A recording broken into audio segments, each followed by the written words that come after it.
जय श्री कृष्णा। गीताधाम गुरुकुल उच्च माध्यमिक विद्या मंदिर में ऑनलाइन क्लासेज में आप हम कक्षा 9 का सामाजिक विज्ञान का पुस्तक है भारत और समकालीन विश्व, जिसका हम पाठ पढ़ रहे थे। चौथा अध्याय का नाम है वन, समाज एवं उपनिवेशवाद, जिसमें हमने वनों पहले किस तरह से उन्होंने हमारी कृषि भूमि का उन्मूलन किया, किस तरह से उन्होंने जंगलों को खत्म किया, किस तरह से आदिवासियों को किया, नए वनों की श्रेणियां निर्धारित की, किस तरह से जंगल की उपज प्रभावित हुई, और आज हम पढ़ेंगे नए जो नियमन से उनसे किस तरह से लोगों का जीवन और आदिवासी प्रभावित हुए। आज हम पढ़ेंगे कि शिकार की आजादी किसे थी। जंगल संबंधी नए कानूनों ने वनवासियों के जीवन को एक और तरह से प्रभावित किया। जो नए वन कानून बने, क्या बने? वन कानून बने, उससे वन्य लोग प्रभावित हुए। कौन हुए? वन्य लोग प्रभावित हुए। कौन हुए? प्रभावित हुए। प्रभावित हुए। कौन हुए? प्रभावित हुए। वन कानूनों के पहले जंगलों में या उसके आसपास रहने वाले बहुत सारे लोग हिरण, तीतर जैसे छोटे मोटे शिकार करके जीवन यापन करते थे। ये पारंपरिक प्रथा अब गैर कानूनी हो गई। पहले वन्य लोग, वन्य समाज शिकार करता था। क्या करता था? शिकार करता था। अब ये परंपरा है जो गैर कानूनी हो गई। क्या हो गई? अब शिकार उनका क्या हो गया? गैर कानूनी हो गया। वन्य कानून के तहत है जो शिकार को गैर कानूनी मान लिया गया। शिकार करते हुए पकड़े जाने वाले को अवैध शिकार के लिए दंडित किया जाता। जब बात गैर कानून की है तो दंड भी उन्हें दिया जाता था, दंडित किया जाता था। जहां एक तरफ वन कानूनों ने लोगों को शिकार के परंपरागत अधिकार से वंचित किया, वहीं बड़े जानवरों का आकट एक खेल बन गया। यानी छोटे जानवरों का तो उन्होंने, अंग्रेजों ने छोटे जानवरों का शिकार को निषेध किया, शिकार निषेध कर दिया, और बड़े जानवरों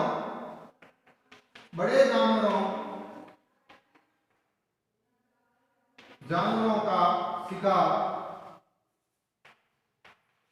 शिकार है जो उन्होंने क्या बना दिया? एक आखेट या खेल बन गया। क्या बना दिया? उसको उन्होंने खेल, लाइसेंस दिया। हिंदुस्तान में बाघों और दूसरे जानवरों का शिकार करना सदियों से दरबारी और नवाबी संस्कृति का हिस्सा रहा। मुगल कलाकृतियों में शहजादों और सम्राटों को शिकार का मजा लेते हुए दिखाया गया है, किंतु औपनिवेशिक शासन के दौरान शिकार का चलन इस पैमाने तक बढ़ा कि कई प्रजातियां नष्ट हो गई। कई प्रजातियां हैं जो लगभग पूरी तरह लुप्त हो गई। अब है जो इस शिकार के खेल की वजह से है जो कई प्रजातियां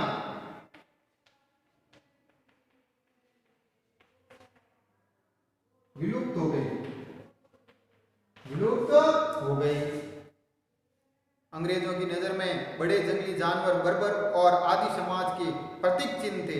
उनका मानना था कि खतरनाक जानवरों को मारकर वे हिंदुस्तान को सभ्य बनाएंगे। यानी बड़े जानवर क्या हैं? अंग्रेजों का मानना था कि बड़े जानवर हैं जो बर्बर, खतरनाक और आदि समाज का प्रतीक चिन्ह है। क्या है? आदि समाज का प्रतीक चिन्ह है। उन्हें मारकर वे सभ्य बनाएंगे। क्या करें? उन्हें मारकर समाज को सभ्य बनाना है। समाज को सभ्य बनाना है। उनका कहना था कि बड़े जानवरों को मारकर लोगों को सभ्य बनाया जा सकता था। ये एक बेतरक की बात उन्होंने कही थी। बाघ, भेड़िए और दूसरे बड़े जानवरों के शिकार पर यह कहकर इनाम दिए गए कि इससे किसानों को खतरा है। 1875 से 1925 के बीच इनाम के लालच में 80,000 से ज्यादा बाघ, 1.5 लाख तेंदुए और 2 लाख भेड़िए मार दिए गए। यानी अंग्रेजों ने 1875 से लेकर 1925 तक लगभग 50 वर्षों में क्या 50 वर्षों में उन्होंने जो शिकार की तादाद थी वो लगभग है जो 80,000 बाघ हिंदुस्तान से, 80,000 बाघ, 1,50,000 तेंदुए और लगभग 2 लाख हैं जो 2 लाख भेड़िए मार दिए गए। क्या कर दिए गए? इनका शिकार अंग्रेजों द्वारा कर लिया गया। इस तरह से बाघ के शिकार को एक खेल की ट्रॉफी के रूप में देखा जाने लगा।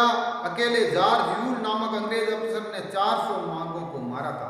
और जो जॉर्ज ह्यूल नाम ने 400 बाघों को मारा था। क्या था? बाघों को मारा था, 400 बाघों को उसने मारा था। प्रारंभ में जंगल में कुछ इलाके शिकार के लिए ही आरक्षित थे। काफी समय बाद पर्यावरणविदों ने, संरक्षणवादियों ने आवाज उठाई कि जानवरों की इन सारी प्रजातियों की सुरक्षा होनी चाहिए और न इनको मारा जाना चाहिए। फिर अंग्रेजों ने नए व्यापार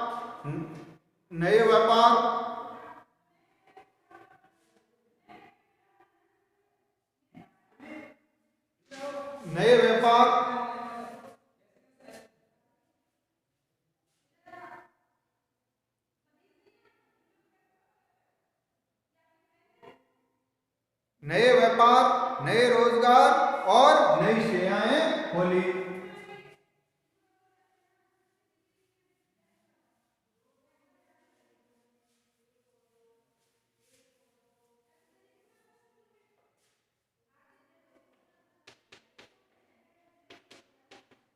नए व्यापार, नए रोजगार,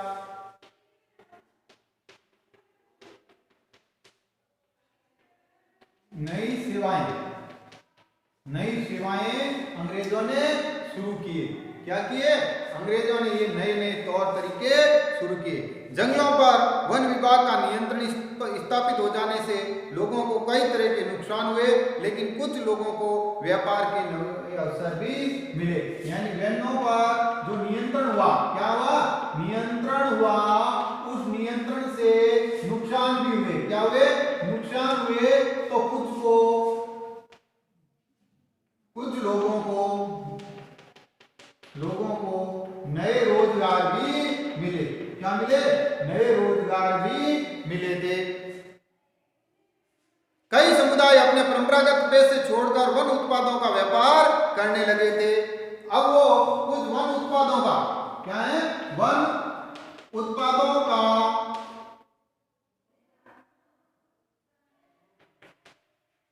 व्यापार भी करने लगे।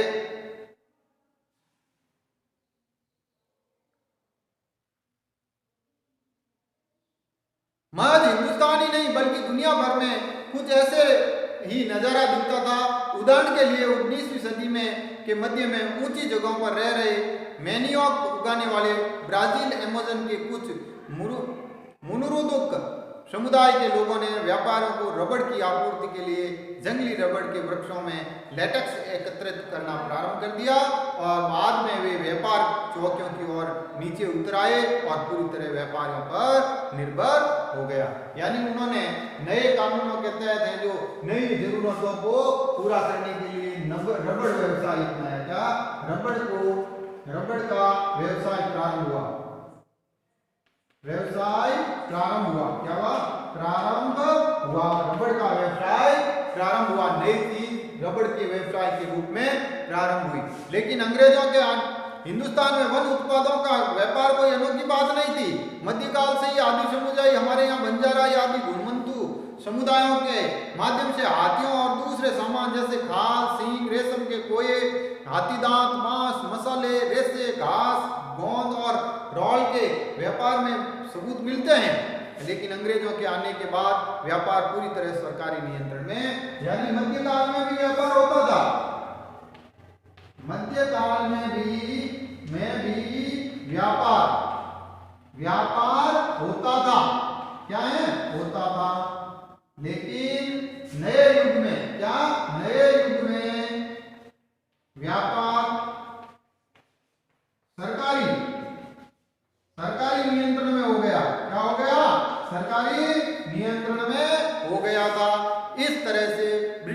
ने कई बड़ी यूरोपीय कंपनियों को विशेष इलाकों में वन उत्पादों के व्यापार की इजारेदारी सौंपी। स्थानीय लोग शिकार करने और पशुओं को चराने की पाबंदी से लगा दी। अब देखिए बाहरी व्यापारियों को इजाजत दी और मूल लोगों पर पाबंदी लगा दी थी। इस तरह से ये नई थी। अब है जो इस प्रक्रिया में मद्रास प्रेसिडेंसी ने कोरावाक, कराचा एवं येरुकुला जैसे अनेक चराहों और घुमंतु समुदाय अपनी जीविका से हाथ धो बैठे। इनमें से कुछ लोगों को अपराधी कबीले कहे जाने लगा और सरकार की निगरानी में फैक्ट्रियों, खदानों एवं बागों में काम करने पर मजबूर किया गया। यानी आदिवासियों को या वन्य समाज के लोगों को निगरानी में रखा जाने लगा और उन्हें फैक्ट्रियों में मजदूर। काम के नए अवसरों का मतलब ये नहीं था कि उनकी जीवन स्थिति में हमेशा ही सुधार हो। असम के चाय बागानों में काम करने के लिए झारखंड के संताल और उराव, छत्तीसगढ़ में गोंड जैसे आदिवासी मृद और औरतें दांतों दोनों ही भर्ती किए गए। उनकी मजदूरी बहुत कम थी और कार्य परिस्थितियां उतनी ही खराब थी। उन्हें गांवों से उठाकर भर्ती तो कर दिया गया लेकिन उनकी वापसी आसान नहीं थी। तो इस तरह से उन्हें जो नए कानून बने और नए रोजगार के अवसर पड़े। हम कल इसके आगे हैं जो पढ़ेंगे कि किस तरह से वनों में विद्रोह होने लगा। धन्यवाद। आ जाओ।